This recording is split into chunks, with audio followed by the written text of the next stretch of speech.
Hello అందరికీ, ఈ వీడియోలో నేను స్వీట్ కార్న్తో దోశ ఎలా చేయాలో చేసి చూపించబోతున్నాను.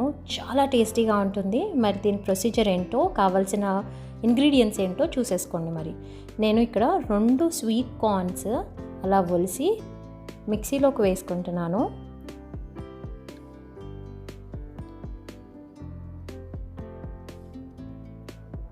ఇలా మిక్సీలోకి వేసుకున్న దాంట్లో 6 పచ్చిమిరపకాయలని వేస్తున్నాను.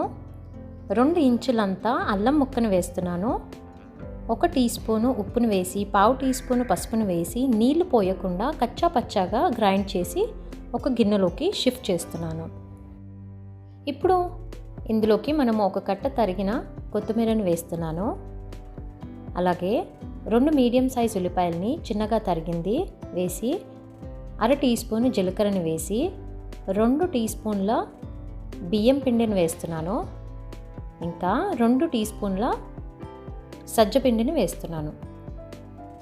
ఇదంతా బాగా కలిసేలాగా కలుపుకొని, కొంచెం లూజ్గా ఉండకూడదు, అలాగే కొంచెము మరీ గట్టిగా ఉండకూడదు. ఇప్పుడు నాకు కొంచెం ఇంకా కావాలి ఆ కన్సిస్టెన్సీ, అందుకు ఇంకా 2 స్పూన్ల సజ్జ పిండిని వేసి ఇలా అంతా బాగా కలిసేలాగా కలుపుకొని, ఇప్పుడు చూడండి పల్చగా లేదు, అలాగే గట్టిగా కూడా లేదు, అలా ఉండాలి.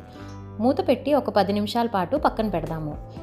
స్టవ్ పైన ప్యాన్ పెట్టి, ప్యాన్ హీట్ అయిన తర్వాత 2 చుక్కల నూనెను పోసి, టిష్యూ పేపర్ సహాయంతో ప్యాన్ అంతా ఒకసారి తుడిచేసుకొని గ్రీస్ చేయడము అంటాం కదా, అలా గ్రీస్ చేసుకొని ఒకసారి ఒక గరిటెడు ఈ పిండిని వేసి మంచిగా అలా రౌండ్ షేప్ వచ్చేలాగా మనం అలా నొక్కి రౌండ్ షేప్ని ఇద్దాము. ఇప్పుడు ఒక 1/2 టీ స్పూన్ నువ్వుల్ని దోశ పైన వేసి స్టీమ్ అవ్వనిద్దాము. ఈ నువ్వుల్ని దోశ పైన వేయడం వల్ల నువ్వులు కొంచెము ఫ్రై అయ్యి క్రంచిగా అనిపిస్తుంటాయి కదా తినేటప్పుడు.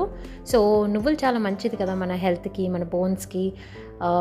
సో నువ్వుల్ని కంపల్సరీలీ యాడ్ చేయడానికి ట్రై చేయండి. ఇలాంటి దోశలైనా అట్లయినా చేసుకున్నప్పుడు మధ్యలో అలా హోల్స్ లాగా చేసి కొంచెం గీనైనా నెయ్యినైనా లేకపోతే నూనెనైనా వేసి రోస్ట్ చేసుకోండి. ఇవి ఆప్షనల్ మట్టుకే, మేము డైట్లో ఉన్నాము, మేము ఖచ్చితంగా స్కిప్ చేయొచ్చు, ఏమీ పర్వాలేదు.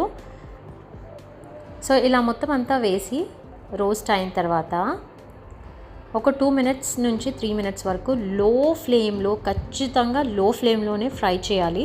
మీడియం లేదా హై ఫ్లేమ్ పెట్టామనంటే ఇది ఉడకదు అండ్ మాడిపోతుంది, తినేటప్పుడు టేస్ట్ అస్సలు బాగుండదు. సో ఖచ్చితంగా లో ఫ్లేమ్లోనే పెట్టి ఒకసారి చూడండి ఫ్రై అయిందా. ఫ్రై అయిన తర్వాత తిప్పి ఇంకొక సైడ్ వేసేసుకుందాము. ఇలా వేసిన దానికి మళ్ళీ ఇంకొక 2 నిమిషాలు వెయిట్ చేద్దాము. స్టీమ్ అయిన తర్వాత, ఫ్రై అయిన తర్వాత మళ్ళీ ఇంకొక సైడ్ తిప్పి ఒక హాఫ్ మినిట్ నుంచి 1 మినిట్ వరకు అలా పెట్టి ఇంకంతే, డిష్ అవుట్ చేసుకొని సర్వ్ చేసుకొని తినడమే. ఇంకొక దోశ శాంపిల్గా నేను ఇక్కడ వేసి చూపిస్తున్నాను. ఇది టమాటో చట్నీలో తింటున్నాను నేను చేసుకొని. చాలా చాలా చాలా టేస్టీగా ఉంది. మీరు తప్పకుండా ట్రై చేయాలి.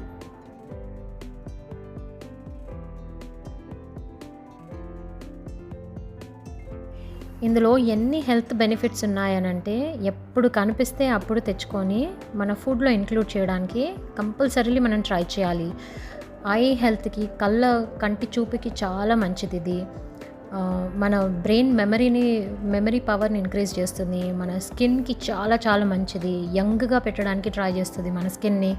ఇంకా వీక్నెస్ని తీసేస్తుంది, బాడీలో ఉన్న వీక్నెస్ని తీసేసి రైబోఫ్లేవిన్ అలాంటి కెమికల్ని ప్రొడ్యూస్ చేస్తుంది అండ్ డైజెషన్ని ఇంప్రూవ్ చేస్తుంది. మళ్ళీ వైటమిన్ సి ఇంకా వైటమిన్ ఏలో ఇది చాలా రిచ్ అండ్ గుడ్ కొలెస్ట్రాల్ని ఇది మెయింటైన్ చేస్తుంది.